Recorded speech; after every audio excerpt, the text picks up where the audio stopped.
Hello नमस्कार, आप सभी का बहुत बहुत स्वागत है उत्कर्ष प्लेटफॉर्म पर। आज का हमारा टॉपिक रहने वाला है राज्य मानवाधिकार आयोग, जो कि एग्जाम के पॉइंट ऑफ व्यू से काफी इंपॉर्टेंट है।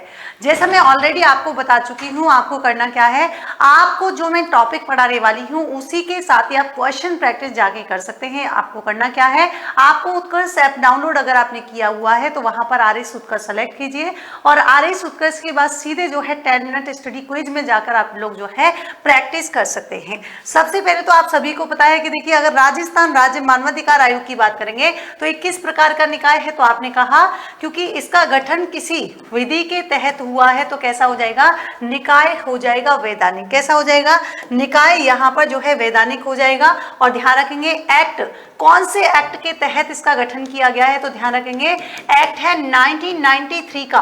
और आपसे सेक्शन पूछे तो ध्यान रखेंगे कौन सा सेक्शन हो जाएगा, धारा 21 के तहत जो है इसका क्या किया गया है, गठन किया गया है। कब किया गया था, तो आप कहेंगे 18 जनवरी 1999 में इसका गठन किया गया था।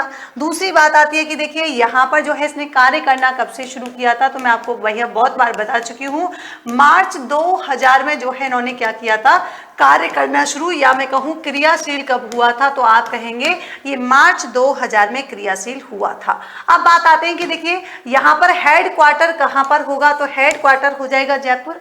इसके स्ट्रक्चर की बात करेंगे तो मूलतः जो है ये कैसा होता है, बहु सदस्य निकाय होता है ना।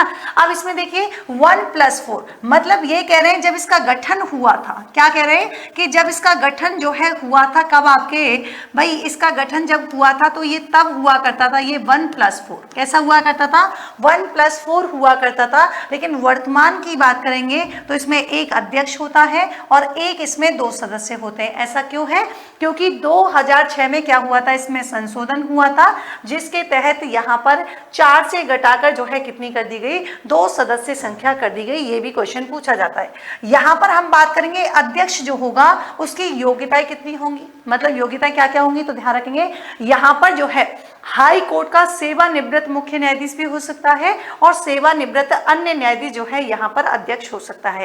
पहले जब तक संशोधन नहीं हुआ था, केवल यहाँ पर क्या था, जो सेवानिवृत्त मुख्य न्यायाधीश था उसी को प्रेसिडेंट के रूप में अपॉइंट किया जाता था। परंतु यहाँ पर अभी क्या कर दिया गया है, संशोधन के बाद जो है इसमें सेवानिवृत्त न्यायाधीश भी क्या बन सकता है, अध्यक्ष बन सकता है। अब ये कह रहे हैं कि सदस्य कौन से होंगे, तो एक सदस्य क्या होगा, हाई कोर्ट का जो सेवानिवृत्त न्यायाधीश होता है, या फिर वर्तमान में हाई कोर्ट का कार्यरत न्यायाधीश या जिला न्यायालय का न्यायाधीश हो जिसे 7 वर्ष का अनुभव हो, उसे हम क्या बना सकते हैं, न्याय अध्यक्ष सदस्य के रूप में जो है अपॉइंट कर सकते हैं।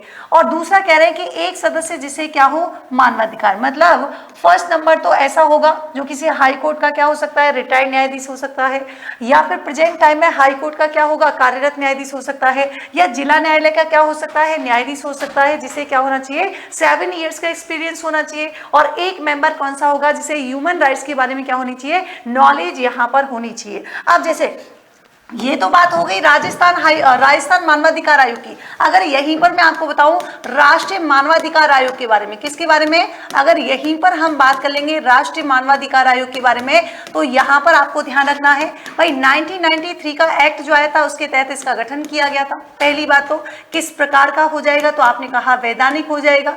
आपने कहा संरचना की बात करेंगे तो राष्ट्रीय मानवाधिकार की संरचना में क्या हो जाएगा, यहाँ पर होता है 1+5+7, मतलब एक अध्यक्ष होता है, 5 सदस्य होते हैं और 7 जो है यहाँ पर क्या होते हैं, पदेन सदस्य होते हैं।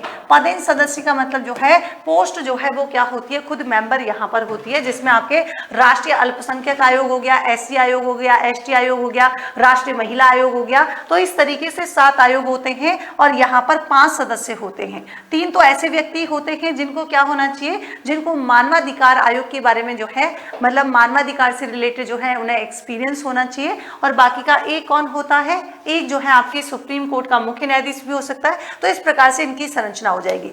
यहाँ पर इनकी नियुक्ति कौन करता है, तो राष्ट्र वाले में नियुक्ति करता है राष्ट्रपति। कौन करेगा, राष्ट्रपति। और इंपॉर्टेंट चीज क्या है कि देखिए कमेटी के आधार पर करता है और उस कमेटी में कितने सदस्य होते हैं, 6 सदस्य होते हैं। एक होता है लोकसभा का अध्यक्ष, ठीक है, और दूसरा कौन सा होता है, तो आपने कहा एक होता है राज्यसभा का कौन सा, उपसभापति इसमें शामिल होता है, सभापति मत कर देना, गलत हो जाएगा। और यहाँ पर लोकसभा का विपक्ष का नेता इसमें शामिल होता है, ठीक है। और एक जो है राज्यसभा का क्या होता है, विपक्ष का नेता इसमें शामिल होता है। और एक जो है यहाँ पर इस कमेटी में होता है केंद्रीय गृह मंत्री। तो इस प्रकार से तो होता है राष्ट्रीय मानवाधिकार आयोग के अध्यक्ष और सदस्य की नियुक्ति। अब यहाँ पर उल्टा कर लो, यहाँ राष्ट्रपति करता है, यहाँ पर आपके राज्यपाल करेगा, एक कमेटी होगी, मुख्यमंत्री अध्यक्ष होगा, सीधी सी बात है, क्योंकि यहाँ पर जो है यहाँ पर भी हमारा प्राइम मिनिस्टर कौन होता है, अध्यक्ष होता है, ठीक है। तो टोटल 6 मेंबर होते हैं। विधानसभा का अध्यक्ष होगा, विधानसभा में विपक्ष का नेता होगा, राज्य का गृह मंत्री होगा। मैडम इसमें 4 लोग क्यों होते हैं, क्योंकि हमारे यहाँ पर क्या पाई जाती है, एक सदनीय सभा है। इसका मतलब हमारे यहाँ पर चूंकि विधानसभा पाई जाती है, विधान परिषद का गठन नहीं किया गया है, इसलिए यहाँ पर 1+ क्या हो जाते हैं इस कमेटी में जो है, सॉरी 1+4 नहीं, इस कमेटी में जो है 4 सदस्य होते हैं। जहां पर विधान परिषद होती है वहां पर जो है 6 मेंबर यहाँ पर होंगे। हालांकि यहाँ पर लिखा हुआ है, आप यहाँ पर देख सकते हैं। त्याग पत्र किसको देगा, राज्यपाल को। उधर बात होगी तो उधर किसको देगा, भाई राष्ट्र की बात करेंगे तो यहाँ पर राष्ट्रपति को दे देगा, और जब राज्य स्तर की बात करेंगे तो राज्यपाल को दे देगा।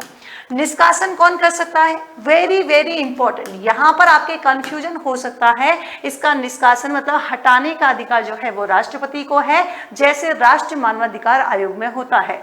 आधार क्या क्या हो सकते हैं, दुर्व्यवहार अक्षमता हो सकती है, दिवालिया घोषित हो सकता है, भाई किसी भी भुगतान वाली नौकरी में संलग्न हो, यहाँ पर लाभ के पद पर कार्यरत हो, यहाँ पर मानसिक शारीरिक दुर्बलता हो सकती है, या फिर किसी ऐसे अपराध के लिए दोषी ठहराए गए हो और कारावास की सजा सुनाई जानी हो जो कि राष्ट्रपति की राय में, तो यह आपको ध्यान रखना है। फिर देखिए कार्यकाल की बात करेंगे तो यहाँ पर देखिए पहले हुआ करता था 5 वर्ष 70 वर्ष, परंतु वर्तमान में आपसे पूछेगा तो आप कहेंगे 3 वर्ष या 70 वर्ष में से विच इज अर्लियर, जो भी इनमें से पहले हो। क्योंकि मैंने यहाँ पर मूलतः इसलिए लिखा है क्योंकि पहले 5 वर्ष था, क्योंकि आपको आजकल 3 वर्ष 70 वर्ष याद रहता है ऑलमोस्ट, क्योंकि आप पढ़ते हैं तो कंफ्यूजन होगा, क्योंकि पहले कितना था तो वो भूल जाओगे। तो पहले 5 था, अब 2019 में जब संशोधन हुआ है तो 3 वर्ष 70 वर्ष कर दिया गया है। एक इंपॉर्टेंट कि यहाँ पर पुनर्नियुक्त जो है किया जा सकता है, पहले प्रावधान नहीं था, 2019 में संशोधन किया गया है। लेकिन इंपॉर्टेंट क्या है, अगर हम सेंट्रल गवर्नमेंट या हाई कोर्ट गवर्नमेंट की बात करेंगे तो इसके अधीन कोई नौकरी यहाँ पर जो है प्राप्त नहीं कर सकता। कार्यकाल की समाप्ति के बाद अध्यक्ष अन्य, ये आ गया वही जो मैंने आपको बताया। सेवा शर्तों की बात करेंगे तो सेवा शर्तें जो है वो हमेशा इसकी राज्य सरकार निर्धारित करेगी, न कि यहाँ पर कोई और करेगा, ये इंपॉर्टेंट है। जांच से संबंधित कार्यप्रणाली सबसे इंपॉर्टेंट तो यही है, इसके पास सीआरपीसी 1908 के तहत क्या होती है, इसके पास सिविल पावर होती है, मतलब इसके पास सिविल कोर्ट की शक्तियां होती हैं। आयोग के पास शिकायती कंप्लेन के लिए अपनी क्या कर सकता है, स्वयं का जांच दल इसके पास हो सकता है, समन जारी कर सकता है। 1 वर्ष से अधिक पुराना अगर क्या है यहाँ पर मामला है तो ऐसे मामले की जांच के लिए ये अधिकृत नहीं है। Very very important question. सेना से संबंधित मामलों में हस्तक्षेप नहीं कर सकता है। न्यायालय में कोई मामला जो पेंडिंग पड़े हुए हैं तो उस हाई कोर्ट के क्या है अप्रूवल के बाद जो है ये इंटरफियर यहाँ पर कर सकता है। आयोग की भूमिका क्या है, तो देखिए यहाँ पर आयोग की भूमिका की बात करेंगे तो सलाहकारी सिफारिशें होती हैं, दंडात्मक यहाँ पर नहीं होती है, इसीलिए कहते हैं ये कैसा है, अर्ध न्यायिक निकाय है। इसके लिए अगर आपको एक लाइन देनी हो तो क्या बोलेंगे कि ये निकाय हमारा कैसा है, अर्ध न्यायिक यहाँ पर हो जाएगा। अगर यहाँ पर कमीशन ने अगर कोई सलाह दी गई है इस कार्यवाही के संदर्भ में क्या है, इसको 1 माह के भीतर सूचित करना पड़ेगा, क्योंकि ये जो है अपनी रिपोर्ट राज्य सरकार को देगा, कहेगा कि भाई हमें कारण बताइए, हमारे द्वारा जो दी गई सिफारिश आप उस पर कार्यवाही क्यों नहीं कर रहे। तो ये यहाँ पर ध्यान रखना है।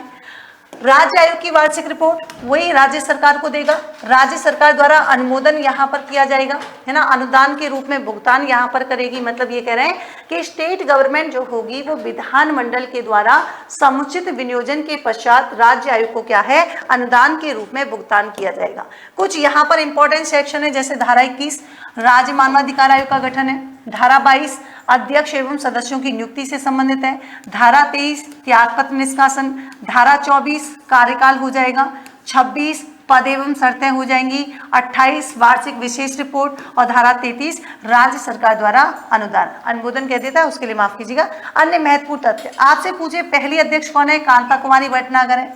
आपसे पूछे पहली कार्यवाहक अध्यक्ष कौन है, HR कुड़ी है। अध्यक्ष जो हाई कोर्ट के न्यायाधीश भी थे, कहते ना न्यायमूर्ति सईद सगीर अहमद जो है यहाँ पर करेक्ट आंसर हो जाएगा, तो ये आपको ध्यान रखना है। कांता कुमारी भटनागर सबसे छोटा कार्यकाल है, प्रथम महिला है। सैयद सगीर अहमद सर्वोच्च न्यायालय के न्यायाधीश भी रहे।